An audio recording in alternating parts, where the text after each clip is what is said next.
കുരിശിൽ നിന്നും സാന്ത്വനമായി ഉരുകിയൊലിക്കും സ്നേഹം, ജീവജലത്തിനുറവയതായി നിറഞ്ഞൊഴുകും സ്നേഹം.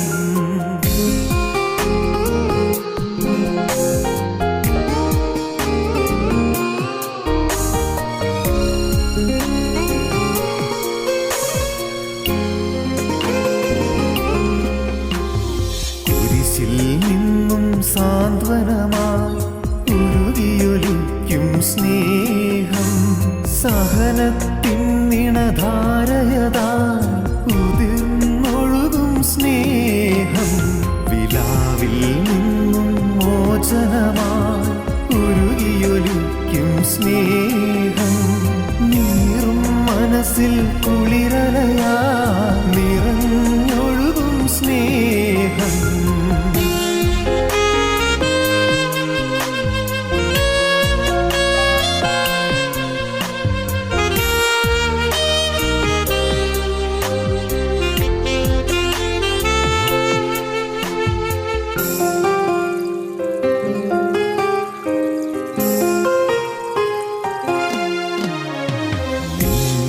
വിരലിൻ വേലകളാ ദിവാകര താരകവാനവും, നിൻ മുൻപിൽ നിലയറ്റവയായി മാനവനെ നീ സ്നേഹിച്ചു. നിന്റെ വിരലിൻ വേലകളാ ദിവാകര താരകവാനവും, നിൻ മുൻപിൽ നിലയറ്റവയായി മാനവനെ നീ സ്നേഹിച്ചു. ആഴിയാഴിയെ വിളിക്കുന്നു ഞാനിതാ വന്നിടുന്നു, ആത്മനാഥ നിന്നിൽ ലയിച്ചൊന്നായങ്ങൊഴുകാൻ. ആഴിയാഴിയെ വിളിക്കുന്നു ഞാനിതാ വന്നിടുന്നു, പ്രിയനെ നിനക്കായൊരു കൈത്തിരിയായി വിലാവിൽ നിന്നും മോചനമായി ഉരുകിയൊലിക്കും സ്നേഹം, ജീവജലത്തിനുറവയതാ നിറഞ്ഞൊഴുകും സ്നേഹം.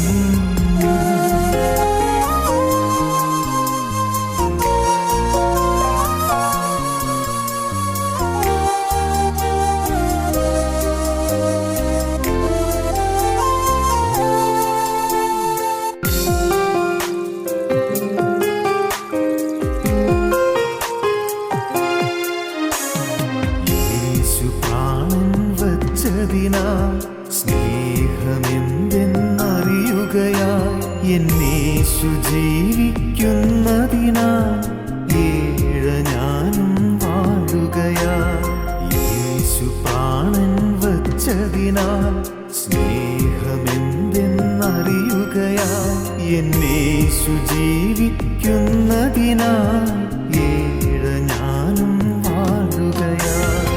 ആഴിയാഴിയെ വിളിക്കുന്നു ഞാനിതാ വന്നിടുന്നു, ആത്മനാഥ നിന്നിൽ ലയിച്ചൊന്നായങ്ങൊഴുകാൻ. ആഴിയാഴിയെ വിളിക്കുന്നു ഞാനിതാ വന്നിടുന്നു, പ്രിയനെ നിനക്കായൊരു കൈത്തിരിയായി ഒഴുകിയെരിഞ്ഞലിയാൻ.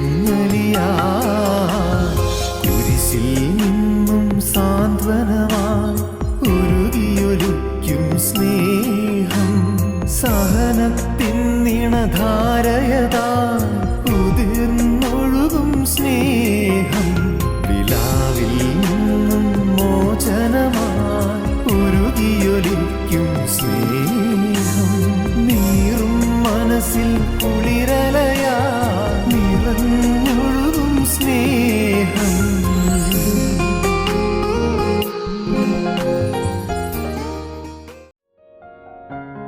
ഞങ്ങളും ക്രൂശിക്കപ്പെട്ട ക്രിസ്തുവിനെ പ്രസംഗിക്കുന്നു. ദൈവ തിരുനാമത്തിന് മഹത്വം ഉണ്ടാകട്ടെ. യോനാ പ്രവാചകൻ്റെ പുസ്തകം 3-ാം അധ്യായത്തിൽ നിന്നാണ് ഇന്ന് നാം ചിന്തിക്കാൻ തുടങ്ങുന്നത്. യോനാ പ്രവാചകൻ്റെ പുസ്തകത്തിൻ്റെ ആദ്യത്തെ 2 അധ്യായത്തിലെ വളരെ ഗൗരവമേറിയ ചില വസ്തുതകൾ നാം മനസ്സിലാക്കി, നാം ചിന്തിച്ചു, നാം ധ്യാനിച്ചു. 3-ാം അധ്യായത്തിലേക്ക് കടന്നു വരുമ്പോൾ അതുപോലെ വിലപ്പെട്ട ചില പാഠങ്ങൾ നമുക്ക് ലഭിക്കുന്നുണ്ട്.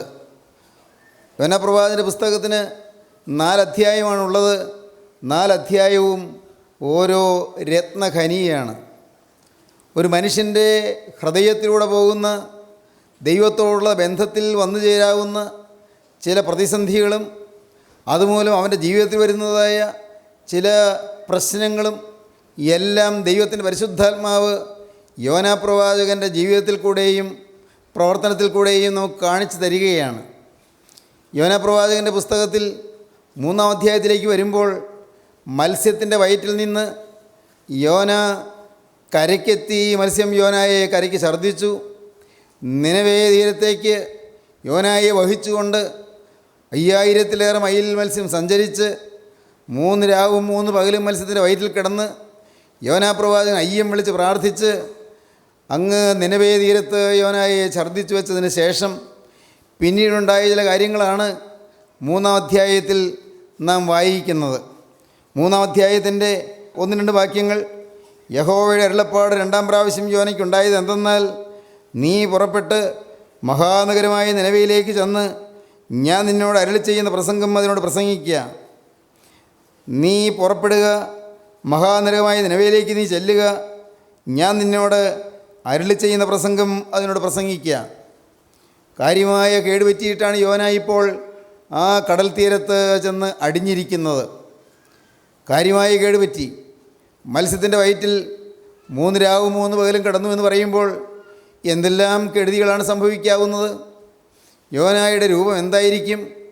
യോനായുടെ ശരീരത്തിൻ്റെ പ്രകൃതി എന്തായിരിക്കും? യോനായുടെ മനസ്സിൻ്റെ സ്ഥിതി എന്തായിരിക്കും? എല്ലാം നമുക്ക് ഊഹിക്കാവുന്നതേ ഉള്ളൂ. എന്നാലുണ്ട്, യോനാ പ്രവാചകൻ ദൈവത്തിൽ ആശ്രയിച്ചതുകൊണ്ടും ദൈവത്തിൻ്റെ കരുണയ്ക്ക് വേണ്ടി യാചിച്ചതുകൊണ്ടും മുട്ടിപ്പായി പ്രാർത്ഥിച്ചതുകൊണ്ടും പുതിയ സമർപ്പണം എടുത്തതുകൊണ്ടും പുതിയ തീരുമാനത്തിലേക്ക് വന്നതുകൊണ്ടും യാതൊരു കേടും സംഭവിക്കാതെ യോനാ പ്രവാചകൻ കരയ്ക്ക് എത്തിയിരിക്കുകയാണ്. എങ്ങോട്ട് ദൈവം ആദ്യം നിയോഗിച്ചുവോ ആ സ്ഥലത്ത് നിന്ന് രക്ഷപ്പെടുവാൻ, ആ നിയോഗത്തിൽ നിന്ന് രക്ഷപ്പെടുവാൻ, അതിൽ നിന്ന് ഒഴിവായി കിട്ടുവാൻ യോനാ പ്രവാചകൻ പരിശ്രമിച്ചെങ്കിലും ദൈവം സാഹചര്യങ്ങൾ കൂടെ യോനായെ അങ്ങോട്ട് എത്തിക്കുകയാണ്. മനുഷ്യൻ സ്വന്തം ഹിതപ്രകാരം ജീവിക്കുന്നവനാണ്, സ്വന്തം ഹിതപ്രകാരം പോകുന്നവനാണ്. എന്നാൽ സ്വർഗത്തിലെ ദൈവം അവിടുത്തെ സ്വർഗീയ പദ്ധതിയിൽ അവിടുന്ന് കരുണ ചെയ്ത് മനുഷ്യൻ്റെ വഴികളെ തിരിച്ച് ദൈവത്തിൻ്റെ വഴിയിലേക്ക് ആനയിക്കുകയാണ് ചെയ്യുന്നത്. അതുപോലെ വളരെ ഭാഗ്യകരമായൊരവസ്ഥയാണ്. ഞാനെന്ന് പറയുന്ന മനുഷ്യൻ സ്വന്തം വഴികൾ തേടുന്നവനാണ്. നാം ഓരോരുത്തരും സ്വന്തം താല്പര്യങ്ങളിൽ ജീവിക്കുന്നവരാണ്. നമുക്ക് സ്വന്തം താല്പര്യങ്ങളുണ്ട്, സ്വന്തം ശരികളുണ്ട്, സ്വന്തം നീതിയുണ്ട്, സ്വന്തം ആത്മീയമുണ്ട്. അതനുസരിച്ചാണ് നാം പോകുന്നത്. എന്നാൽ നമ്മുടെ ഈഗോയെ തകർത്ത് നമ്മുടെ സ്വയത്തെ വെട്ടിക്കളഞ്ഞ് നമ്മിൽ വാസ്തവമായി ദൈവഹിതം നിറവേറ്റുന്നതിനായി ദൈവീക പദ്ധതിയിലേക്ക് നമ്മെ തിരികെ കൊണ്ടുവരുന്ന അത്യത്ഭുതകരമായ ദൈവത്തിൻ്റെ സ്നേഹം, അതാണ് യോനായെ ആ തീരത്തെത്തിച്ചത്. നിനവേ തുറമുഖത്ത് യോനായെ എത്തിച്ചു. പ്രിയപ്പെട്ടവരെ, ദൈവം നമ്മെ നയിക്കുന്ന വിധങ്ങൾ നാം അത്ഭുതത്തോടെ കാണുക. നാം തിരിഞ്ഞു നോക്കുമ്പോൾ, പഴയകാല ജീവിതത്തിലേക്ക് നോക്കുമ്പോൾ ഏതെല്ലാം സാഹചര്യങ്ങൾ കൂടിയാണ് ദൈവം നമ്മെ കൊണ്ടുവന്നത്, ഏതെല്ലാം പ്രതിസന്ധികളിലൂടെയാണ് നാം കടന്നുപോയത്, എത്രയെത്ര കടമ്പകൾ നാം ചാടിക്കടന്നു, എത്രയെത്ര കുണ്ടും കുഴിയും നാം അതിജീവിച്ചു, നാം ഇവിടം വരെയും എത്തി. പ്രതിസന്ധികളിൽ, പ്രശ്നങ്ങളിൽ, രോഗങ്ങളിൽ, ആപത്തുകളിൽ, അപകടങ്ങളിൽ, അത്യനർത്ഥങ്ങളിൽ പലതിലും നാം കുടുങ്ങിപ്പോയവരാണ്. പാപങ്ങളിൽ കുടുങ്ങിയവരാണ്, ചില കൊള്ളരുതാത്ത ബന്ധങ്ങളിൽ കുടുങ്ങിയവരാണ്, അശുദ്ധമായ സാഹചര്യങ്ങളിൽ കുടുങ്ങിപ്പോയവരാണ്, പൈശാചികം ഒരുക്കിയതായ ഭീകരമായ കെണികളിൽപ്പെട്ട് ഉഴന്നുപോയവരാണ്. എന്നാൽ സ്വർഗത്തിലെ ദൈവം കൃപയാൽ നമ്മെ പൊക്കിയെടുത്ത് അവൻ നമ്മെ ഉദ്ധരിച്ച് അവൻ്റെ പദ്ധതിയിലേക്ക് നമ്മെ തിരിച്ച് നയിച്ച് കൊണ്ടുവന്ന് ചേർക്കുകയാണ്. അപ്പോഴാണ് നാം കാണുന്നത് യോനയ്ക്ക് വീണ്ടും 2-ാം പ്രാവശ്യം അരുളപ്പാടുണ്ടായി. 1-ാം പ്രാവശ്യത്തെ അരുളപ്പാട് ഫലപ്രദമായില്ല, യോന അത് ഫലപ്രദമാക്കിയില്ല. എന്നാൽ ദൈവം നിരാശനായില്ല. ദൈവം ആഗ്രഹിച്ചത് യോനായിൽ നിവർത്തിക്കാൻ ദൈവം പരിശ്രമിക്കുകയാണ്. പ്രിയപ്പെട്ടവരെ, നമ്മുടെ ജീവിതത്തിൽ അങ്ങനെ തന്നെയാണ്. രണ്ടാം പ്രാവശ്യം അരുളപ്പാട് തരും ദൈവം. കഴിഞ്ഞ ജീവിതത്തിൽ വന്നുപോയ പാകപ്പിഴകൾ മാറ്റി ഏതേതെല്ലാം തിന്മകൾ നമുക്ക് സംഭവിച്ചെങ്കിലും അതിൽ നിന്നെല്ലാം നമ്മെ കോരിയെടുത്ത് നമുക്ക് ഒരു പുതുപാത തെളിയിച്ചു തരുവാൻ ദൈവം കരുണയോടെ നമ്മോട് ഇടപെടുകയാണ്. കഴിഞ്ഞ കാലത്ത് പാകപ്പിഴകൾ വന്നുപോയി, ശരിയാണ്. അനുസരണക്കേടുകൾ വന്നുപോയി, സത്യമാണ്. വഴി തെറ്റുകൾ വന്നുപോയി, ശരിയായ വഴിയിൽ നിന്നുള്ള വ്യതിചലനങ്ങൾ സംഭവിച്ചു പോയി. ദൈവത്തിൻ്റെ വഴികൾക്ക് വിരുദ്ധ ദിശയിലേക്ക് യാത്ര ചെയ്തു പോയി.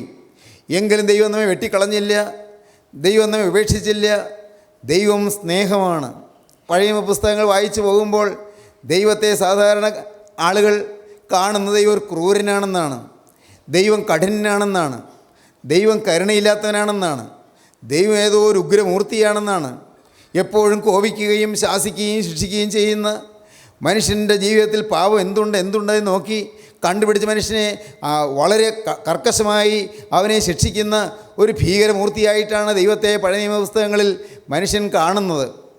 ആഴത്തിൽ ഗൗരവമായി ചിന്തിച്ച് ആഴങ്ങളിലേക്ക് ഇറങ്ങി ദൈവത്തിൻ്റെ പരിശുദ്ധാത്മാവ് എന്താണ് കാണിച്ചു തരുന്നത് എന്ന് ചിന്തിക്കാൻ മെനക്കെടാത്ത മനുഷ്യൻ അങ്ങനെയെല്ലാം ദൈവത്തെ വികലമായി കണ്ടുപോയിട്ടുണ്ട്. എന്നാൽ പഴയ നിയമപുസ്തകങ്ങളിൽ യോനായുടെ പുസ്തകത്തിൽ ഈ ദൈവത്തെ വളരെ കൃത്യമായി സ്നേഹനിധിയായി കാണിച്ചു തരികയാണ്.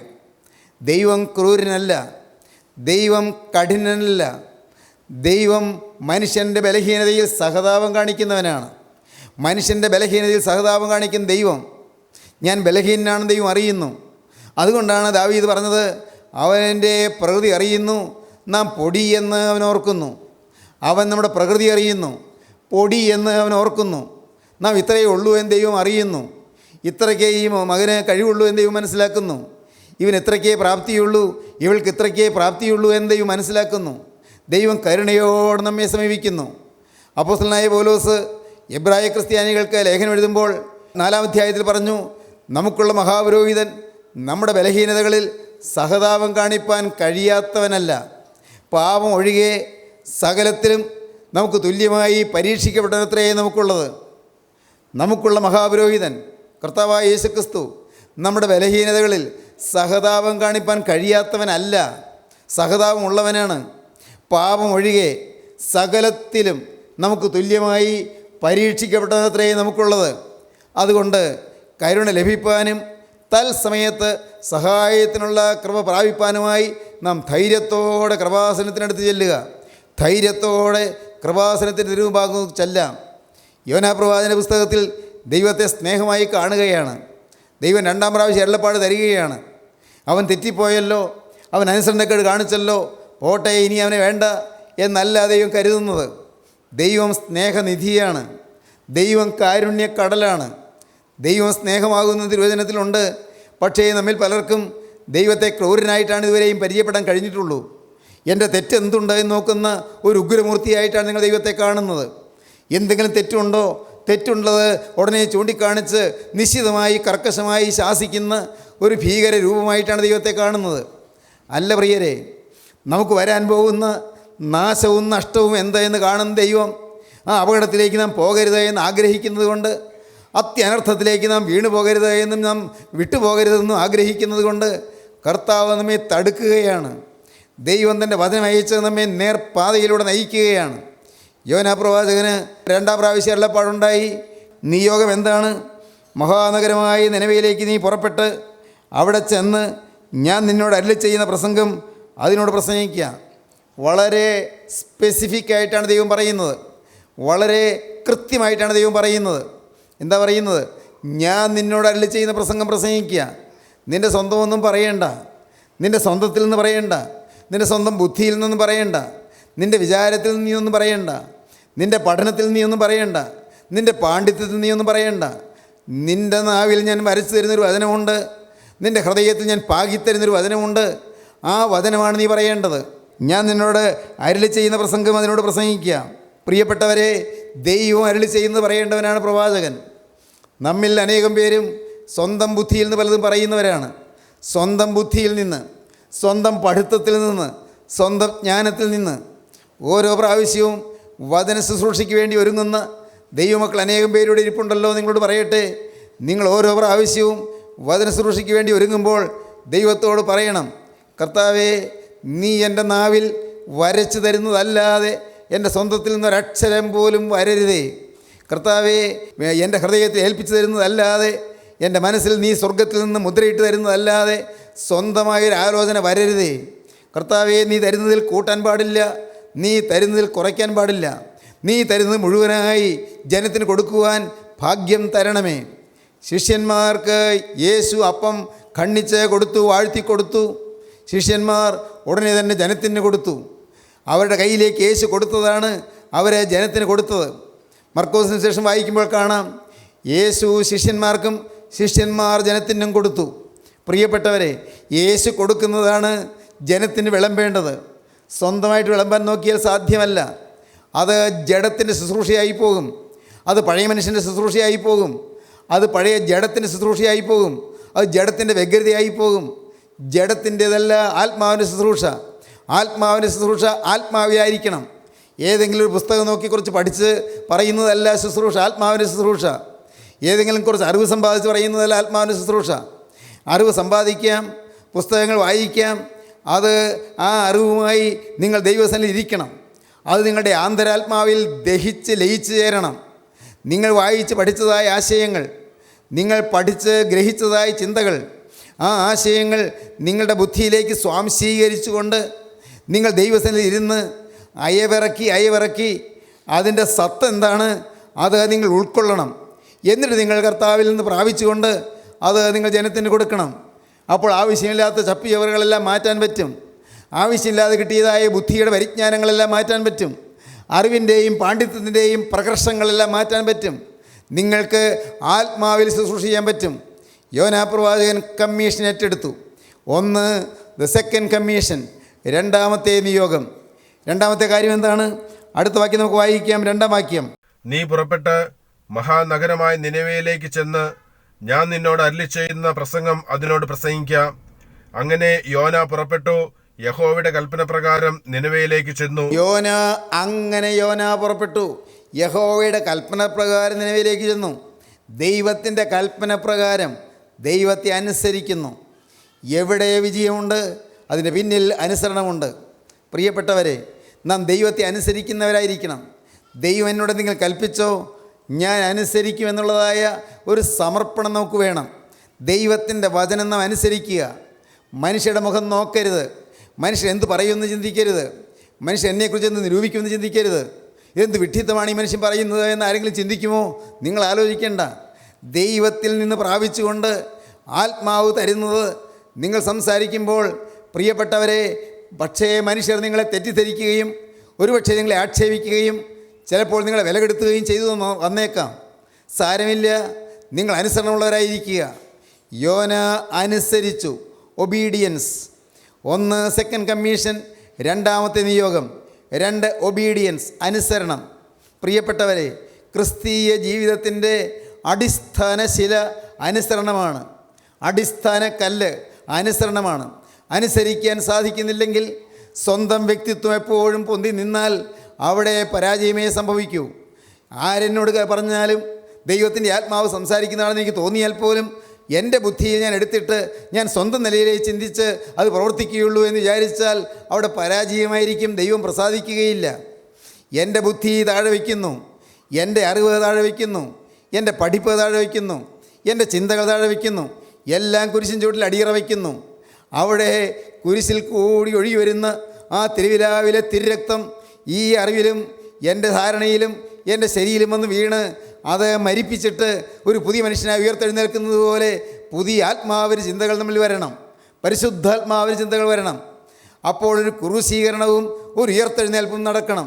ക്രൂശീകരണം, ഒരു ശവമടക്കൽ, ഒരു ഉയർത്തെഴുന്നേൽപ്പ്, അത് മൂന്നും നടക്കണം. അപ്പോഴാണ് അത് ആത്മാവിന് ശുശ്രൂഷയായിത്തീരുന്നത്. അനുസരണം, പൂർണ്ണമായി അനുസരിക്കുന്നു, കണ്ണുമടച്ച് അനുസരിക്കുന്നു, ഒന്നും ചിന്തിക്കുന്നില്ല. പഴയ നിയമത്തിൽ നാം കാണുന്നുണ്ട്, ശമൂവേൽ പ്രവാചകന്റെ പുസ്തകത്തിൽ ഒരു ശൗൽ രാജാവിനെ കാണുന്നുണ്ട്. ശൗൽ രാജാവിൻ്റെ പരാജയം എന്തായിരുന്നു? ശൗൽ രാജാവ് വ്യഭിചാരം ചെയ്തതായി കാണുന്നില്ല. ശൗൽ രാജാവ് മനഃപൂർവ്വം ആരെങ്കിലും വകവരുത്താൻ കൊലപാതകം നടത്തിയതായി കാണുന്നില്ല. ശൗൽ രാജാവ് ആ പുറമേ പ്രകടമായ പാപമെന്ന് മനുഷ്യർ പറയുന്നതായ പ്രകടമായ ഹീനപാപങ്ങൾ ഒന്നും ചെയ്തതായി നാം തിരുവചനത്തിൽ കാണുന്നില്ല. എന്നാൽ ദാവീദാകട്ടെ, ദാവീദ് പ്രകടമായ പല പാപങ്ങളും ചെയ്തവനാണ്. ദാവീദ് പ്രകടമായി വ്യഭിചാരം ചെയ്തു. ദാവീദ് ഊരിയാവിനെ കൊല്ലിച്ചു. ദാവീദ് മദ്യപാനം ചെയ്യിച്ചു. ദാവീദ് ഏറ്റവും ഹീനമായി പ്രവർത്തിച്ചു. ദൈവം ദാവീദിൻ്റെ പാപം ക്ഷമിച്ചു കൊടുത്തു, ശൗലിൻ്റെ പാപം ക്ഷമിച്ചു കൊടുത്തില്ല. ശൗലിന് പറ്റിയ തെറ്റെന്താണ്? ശൗൽ അനുസരണക്കേട് കാണിച്ചു. എന്തായിരുന്നു ശൗലിൻ്റെ അനുസരണക്കേട്?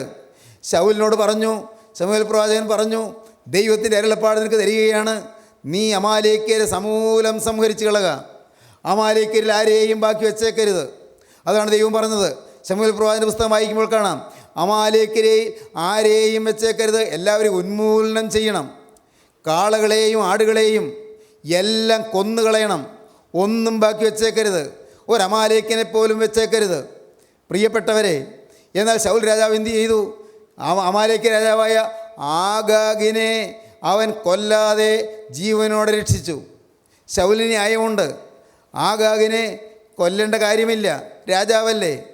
ദൈവം കൽപ്പിച്ചതനുസരിച്ചല്ലോ എല്ലാ അമാലേക്യരെയും കൊന്നല്ലോ. ശൗൽ രാജാവിൻ്റെ വാളേറ്റ് അദ്ദേഹത്തെ കൊല്ലാതെ അദ്ദേഹത്തെ ശമൂവേൽ പ്രവാചകൻ്റെ അടുക്കൽ കൊണ്ടുവന്നാൽ ശമൂവേൽ പ്രവാചകന് ഈ രാജാവിനോട്, ആഗാഗിനോട് വളരെ കരുത്തോടെ സംസാരിക്കാമല്ലോ. പല ന്യായങ്ങളാണ് ശൗലിൻ്റെ ഉള്ളിലുള്ളത്. അതുപോലെ തന്നെ ആടുകളെയും കാളകളെയും മൃഗങ്ങളെയും കൊല്ലണമെന്ന് കൽപ്പിച്ചു. എല്ലാം ഉന്മൂലനം ചെയ്യണമെന്നാണ് പറഞ്ഞത്, വേരോടെ മുടിച്ചു കളയണമെന്നാണ് പറഞ്ഞത്. അതിൽ ഉരത്തതും മുഴുത്തതും കെൽപ്പുള്ളതും നല്ല ആരോഗ്യമുള്ളതുമായ മൃഗങ്ങളെ രക്ഷിച്ചു, ആടുകളെ രക്ഷിച്ചു. അതിനും ശൗലിന് ന്യായമുണ്ട്, സ്വന്തം ന്യായമാണ്. എന്താണ് ന്യായം? ഈ ആടുകളെ യഹോവയ്ക്ക് യാഗം കഴിക്കാൻ. ശമൂവേൽ പ്രവാചകൻ ചോദിച്ചു, ഈ കാളകളുടെ മുഖ്ര എന്താണ് ഞാൻ ഈ കേൾക്കുന്നത്? ആടുകളുടെ കരച്ചിൽ എന്താണ് ഈ കേൾക്കുന്നത്? ശമൂവേൽ ചോദിച്ചു. ഉടനെ ശൗൽ പറയുകയാണ്, അത് നിൻ്റെ ദൈവമായ യഹോവയ്ക്ക് യാഗം കഴിപ്പാൻ ഉരത്തതും മുഴുത്തതും കൊഴുത്തതും ഞാൻ കൊണ്ടുവന്നിരിക്കുകയാണ് എന്ന്. പ്രിയപ്പെട്ടവരെ, ശമൂവേൽ പ്രവാചകൻ വളരെ കരുത്തോടെ പറയുന്നുണ്ട്, യഹോവയ്ക്ക് യാഗം കഴിക്കുന്നതിനേക്കാൾ നല്ലത് ദൈവം പറഞ്ഞ് അതേപടി അനുസരിക്കുന്നതാണ്. അനുസരണം ബലിയേക്കാൾ നല്ലത്, ചെവിക്കൊള്ളുന്നത് മുട്ടാടുകളുടെ മേധസ്സിനേക്കാൾ നല്ലത് എന്ന് ശമൂവേൽ പ്രവാചകൻ പറഞ്ഞു. സഹോദരങ്ങളെ, സ്വന്തം ബുദ്ധി കലർത്തരുത്. അനുസരണക്കേടെന്നൊരൊറ്റ പാവം കൊണ്ട് ശൗൽ രാജാവ് രാജസ്ഥാനത്ത് നിന്ന് മാറ്റപ്പെട്ടു, ചക്രവർത്തി കിരീടം തെറിച്ചുപോയി. ഓർക്കുക സഹോദരങ്ങളെ, ദൈവത്തിൻ്റെ വചനം അനുസരിക്കാൻ നിങ്ങൾ തയ്യാറാകുക. ഒന്നും ചോദ്യം ചെയ്യേണ്ട, ഒന്നും ചിന്തിക്കേണ്ട, ഒന്നും ബുദ്ധിയിൽ പര്യാലോചിക്കേണ്ട, ഒന്നും ബുദ്ധിയിലെടുത്ത് വിശകലനം ചെയ്യേണ്ട. കർത്താവിൻ്റെ വചനമുണ്ടോ അത് ഞാൻ അനുസരിക്കുക തന്നെ ചെയ്യും. ആദ്യ മനുഷ്യൻ്റെ പാപത്തിൻ്റെ പ്രാരംഭം അനുസരണക്കേടിലാണ്. ദൈവത്തിൻ്റെ വചനം അനുസരിക്കാതിരുന്നതാണ്. അവിടെ മുതൽ ഇന്നയോളം മനുഷ്യജാതി തകരുന്നത് വചനമനുസരിക്കാത്തത് ആ ഒരൊറ്റ പാപം കൊണ്ടാണ്. അതിൽ നിന്നാണ് മറ്റ് പാപങ്ങളെല്ലാം ഉത്ഭൂതമാകുന്നത്. സഹോദരങ്ങളെ, ഇന്ന് നിങ്ങളോട് ഗൗരവമായി ഞാൻ പറയട്ടെ, നിങ്ങൾ അനുസരണമുള്ളവരായിരിപ്പീൻ. യോനാ പ്രവാചകൻ അനുസരിച്ചു, പുറപ്പെട്ടു. 1 സെക്കൻഡ് കമ്മീഷൻ, രണ്ടാമത്തെ നിയോഗം. 2 ഒബീഡിയൻസ്, അനുസരണം. നമുക്ക് വായിക്കാം, തുടർന്ന് വായിക്കാം. അങ്ങനെ യോന പുറപ്പെട്ടു, യഹോവയുടെ കൽപ്പന പ്രകാരം നിനവയിലേക്ക് ചെന്നു. എന്നാൽ നിനവെ 3 ദിവസത്തെ വഴിയുള്ള അതിമഹത്തായൊരു നഗരമായിരുന്നു. യോന നഗരത്തിൽ കടന്ന് ആദ്യം 1 ദിവസത്തെ വഴി ചെന്നു. ഇനി 40 ദിവസം കഴിഞ്ഞാൽ നിനവെ ഉന്മൂലമാകുമെന്ന് ഘോഷിച്ചു പറഞ്ഞു. ഇനി 40 ദിവസം കഴിഞ്ഞാൽ നിനവെ ഉന്മൂലമാകുമെന്ന് ഘോഷിച്ചു പറഞ്ഞു. പ്രൊക്ലമേഷൻ. ദൈവത്തിൻ്റെ വചനം പ്രഘോഷിച്ചു. അവിടെ ദൈവം കൽപ്പിച്ചതേ പറഞ്ഞുള്ളൂ. നിങ്ങൾ അനുഭവിച്ചാൽ രക്ഷ കിട്ടിയേക്കും എന്ന് പറഞ്ഞില്ല. നിങ്ങൾ മാനസാന്തരപ്പെട്ടാൽ ദൈവം നിങ്ങളുടെ മേലുള്ള ശിക്ഷ മാറ്റിക്കളയുമെന്ന് പറഞ്ഞില്ല. അങ്ങനെ പറയാൻ ദൈവം ഏൽപ്പിച്ചില്ല. 40 ദിവസം കഴിഞ്ഞാൽ നിനവെ ഉന്മൂലമാകും. തീർന്നു, പ്രസംഗം തീർന്നു. ഇത് തന്നെ പ്രഘോഷിച്ചുകൊണ്ട് നടക്കുകയാണ്. Proclamation of the gospel. ദൈവത്തിൻ്റെ വചനം പ്രൊക്ലെയിം ചെയ്തു, ദൈവത്തിൻ്റെ വചനം ഘോഷിച്ചു. പ്രിയപ്പെട്ടവരെ, നിത്യനായ ദൈവത്തിൻ്റെ വചനം ഘോഷിക്കാൻ നമുക്ക് സാധിക്കുമോ? ജീവിതത്തിൽ കൂടി ഘോഷിക്കട്ടെ, നാവിൽ ശബ്ദത്തിൽ കൂടെ ഘോഷിക്കട്ടെ, ഹൃദയത്തിൽ നിങ്ങളുടെ നിരൂപണങ്ങളിൽ കൂടെ ഘോഷിക്കട്ടെ. നിങ്ങളുടെ ജീവിതത്തിൻ്റെ എല്ലാ വശങ്ങളിലും ദൈവത്തിൻ്റെ വചനം ഘോഷിക്കുന്നവരായി തീരുക. നിങ്ങളുടെ ജീവിതം തന്നെ മാതൃകയായി തീരുക. കർത്താവിന് വേണ്ടി എന്തെങ്കിലും ചെയ്യുന്നത് അത് ഭാഗ്യമല്ലേ പ്രിയപ്പെട്ടവരെ? ക്രിസ്തുവിന് വേണ്ടി ചെലവഴിക്കുന്നത് ഭാഗ്യമല്ലേ? ക്രിസ്തുവിൻ്റെ വേല ചെയ്യുന്നത് ഭാഗ്യമല്ലേ? തന്നെത്താൻ നമുക്ക് വേണ്ടി സൗരഭ്യവാസനയായി അർപ്പണം ചെയ്ത കർത്താവായ യേശു ക്രിസ്തുവിനെ നിങ്ങൾ സ്നേഹിക്കുന്നുവെങ്കിൽ നിങ്ങൾ ക്രിസ്തുവിൻ്റെ വചനം പ്രസ്താവിക്കാൻ നിങ്ങൾ ഇറങ്ങുക. അവൻ്റെ വചനം പ്രഘോഷിക്കാൻ നിങ്ങൾ ഇറങ്ങുക. അവൻ്റെ വേലക്കാരാകാൻ നിങ്ങൾ ഇറങ്ങുക. കർത്താവിൻ്റെ വചനം പ്രഘോഷിക്കുക. നന്മ സുവിശേഷിക്കുന്നിട കാലത്ര മനോഹരം. പർവ്വതങ്ങളിൽ മേൽ സുവാർത്താദൂതിയായി നന്മ സുവിശേഷിക്കുന്നിട കാല് എത്ര മനോഹരം. ദൈവത്തിൻ്റെ വചനം പറയുക, ദൈവത്തിൻ്റെ വചനം പ്രസ്താവിക്കുക, ജീവിതത്തിൽ ദൈവത്തിൻ്റെ വചനം ഹൃദയത്തിൽ അവലംബിക്കുക, ഹൃദയത്തിൽ അത് സ്വീകരിക്കുക, ഹൃദയത്തിൽ അത് പ്രതിബിംബിക്കുക. ജീവിതം മുഴുവൻ ദൈവത്തിൻ്റെ വചനത്താൽ പ്രദീപ്തമാകുക, ജീവിതം മുഴുവൻ ദൈവത്തിൻ്റെ വചനത്താൽ പ്രശോഭിതമാകുക. ദൈവത്തിൻ്റെ വചനം നിങ്ങളുടെ നാവിൽ കൂടെയും ഭാഷയിൽ കൂടെയും ശബ്ദത്തിൽ കൂടെയും പ്രവർത്തന സരണികളിൽ കൂടെയും ദൈവത്തിൻ്റെ വചനം പ്രസ്താവിക്കുന്നവരായി തീരുക. ദൈവത്തിൻ്റെ വചനം ഉദ്ഘോഷിക്കുക. ദൈവത്തിന് സ്തോത്രം. ജീവിതത്തിൽ നാളതുവരെ കർത്താവിന് വേണ്ടി എന്തെങ്കിലും ചെയ്തു എന്നുള്ള ഒരു ബോധ്യമില്ലാതിരിക്കുന്നവരാരെങ്കിലും ഈ വാക്കുകളെ കേൾക്കുന്നുണ്ടോ? എനിക്കൊന്നും ചെയ്യാൻ കഴിവില്ല, എനിക്ക് കർത്താവിന് വേല ചെയ്യാൻ കഴിഞ്ഞില്ല, എനിക്ക് കർത്താവിന് വേണ്ടി ഒന്നും ചെലവഴിക്കാൻ കഴിഞ്ഞില്ല, എൻ്റെ സമയം ഞാൻ കർത്താവിന് വേണ്ടി ചെലവഴിച്ചില്ല, കർത്താവിൻ്റെ വേലയ്ക്ക് വേണ്ടി ചെറുവിരൽ പോലും ഞാൻ അനക്കിയില്ല. അങ്ങനെയുള്ള കുറ്റബോധം നിങ്ങൾക്ക് ആരെങ്കിലും കിട്ടുന്നുണ്ടോ? എങ്കിൽ നിങ്ങൾക്കിപ്പോൾ ദൈവസന്നിധിയിൽ പുതിയ തീരുമാനമെടുക്കാം. എൻ്റെ കർത്താവേ, നീ എനിക്കൊരു സെക്കൻഡ് കമ്മീഷൻ തരികയാണ്. കർത്താവേ, ഞാൻ നിന്നെ അനുസരിക്കാൻ തീരുമാനിക്കുന്നു. ഞാൻ നിൻ്റെ വചനം ഉദ്ഘോഷിക്കും. എന്നാലാകുന്നത് പോലെ, എന്നെക്കൊണ്ട് സാധിക്കുന്നത് പോലെ ഞാൻ നിൻ്റെ വേല ചെയ്തുകൊള്ളാം, നിൻ്റെ വേലക്കാരായി നിന്നുകൊള്ളാം, നിൻ്റെ വേലക്കാരിയായി നിന്നുകൊള്ളാം. അതാണ് നിത്യത്തിലേക്കുള്ള മുതൽക്കൂട്ട്. എല്ലാം മാറിപ്പോകും സ്നേഹിതരെ, എല്ലാം വിട്ടുപോകും. നമ്മുടെ സമ്പത്തും നമ്മുടെ സൗകര്യങ്ങളും നമ്മുടെ കുടുംബവും നമ്മുടെ ബന്ധപ്പെട്ടവരും നമ്മുടെ പ്രിയപ്പെട്ടവരും എല്ലാം മാറി നിൽക്കും. ആർക്കും ഒന്നും ചെയ്യാൻ സാധ്യമല്ല. ഞാൻ എന്ന് പറയുന്ന മനുഷ്യൻ മരണത്തോട് സമീപിക്കുമ്പോൾ ഒന്നും ചെയ്യാൻ സാധ്യമല്ല, ആർക്കും സഹായിക്കാൻ സാധ്യമല്ല. എന്നാൽ നിങ്ങൾക്ക് ഇപ്പോൾ നിലനിൽക്കുന്ന ഉത്തമ സമ്പത്ത് നിങ്ങൾക്ക് കൈയേൽക്കാൻ നിങ്ങളെ തന്നെ നിങ്ങൾ സമർപ്പിക്കാം. കർത്താവേ, ഞാനിതാ എന്നെ നിനക്ക് തരുന്നു. യേശുവേ, എൻ്റെ ശക്തി ഞാൻ നിനക്ക് തരുന്നു, എൻ്റെ വിദ്യാഭ്യാസം നിനക്ക് തരുന്നു, എൻ്റെ ആരോഗ്യം നിനക്ക് തരുന്നു, എൻ്റെ ആയുസ് നിനക്ക് തരുന്നു, എൻ്റെ സമ്പത്ത് നിനക്ക് തരുന്നു, എൻ്റെ കുടുംബം നിനക്ക് തരുന്നു. എന്നെയും എനിക്കുള്ളതിനെയും യേശുനാഥ അതിൻ്റെ കരങ്ങളിലേക്ക് ഞാൻ തരുന്നു. സ്നേഹിതരെ, നിങ്ങൾക്ക് സമർപ്പിക്കാൻ തോന്നുന്നുണ്ടോ? യേശുവിൻ്റെ കരങ്ങളിലേക്ക് കൊടുക്കാൻ തോന്നുന്നുണ്ടോ? എന്നെ തന്നെ സമ്പൂർണ്ണമായി നാഥ ഞാൻ നിൻ്റെ തൃക്കരങ്ങളിലേക്ക് ഏൽപ്പിക്കുന്നു. കൊടുക്കുവീൻ. നമുക്ക് സമർപ്പിക്കാം, നമുക്ക് പ്രാർത്ഥിക്കാം. എന്നെ തന്നെ സന്നിധിയിൽ കാഴ്ചയണപ്പാനും നാഥ, എന്നെ നിനക്കു സുഗന്ധമതായി അർപ്പിപ്പാനും കൃപ ചെയ്യുക. എന്നെ നിനക്കു സുഗന്ധമതായി അർപ്പിപ്പാനും കൃപ ചെയ്യുക. കാരുണ്യവാനായ ഞങ്ങളുടെ സ്വർഗീയ പിതാവേ, ഈ അത്ഭുത നിമിഷങ്ങൾക്കായി ഞങ്ങൾ നിന്നെ സ്തുതിക്കുന്നു. കർത്താവേ, നിൻ്റെ വേല ചെയ്യാൻ ഞങ്ങളെ അവിടുന്ന് ആഹ്വാനം ചെയ്തതിനായി ഞങ്ങൾ നിന്നെ സ്തുതിക്കുന്നു. നിൻ്റെ വേലക്കാരാകാനുള്ള പദവി ഞങ്ങൾക്ക് തരുന്നതിനായി ഞങ്ങൾ നിന്നെ സ്തുതിക്കുന്നു. നിൻ്റെ തിരുവചനം അനുസരിച്ച്, നിൻ്റെ വചനം കേട്ട്, നിൻ്റെ വചനപ്രകാരം ജീവിച്ച്, നിൻ്റെ വചനം ഞങ്ങളുടെ ജീവിതത്തിൽ പ്രതിബിംബിച്ച് നിൻ്റെ വേലക്കാരായി പ്രശോഭിപ്പാൻ ഞങ്ങൾക്ക് എല്ലാവർക്കും ഭാഗ്യം നൽകണമേ. ഈ വചനം കേട്ട് എല്ലാവരെയും അനുഗ്രഹിക്കണമേ. എല്ലാവരുടെ മേലും തിരുരക്തത്താൽ മുദ്ര അവിടുന്ന് നൽകണമേ എന്ന് പ്രാർത്ഥിക്കുന്നു. നന്മകളാൽ നിറയ്ക്കണമേ കർത്താവേ. അവിടുത്തെ രണ്ടാമത്തെ വരവിന് വേണ്ടി ഒരുക്കണമേ കർത്താവേ. എല്ലാവരെയും കൃപയിൽ പൊതിയണമേ. യേശുക്രിസ്തുവിൻ്റെ പരിശുദ്ധ നാമത്തിൽ തന്നെ. ആമീൻ.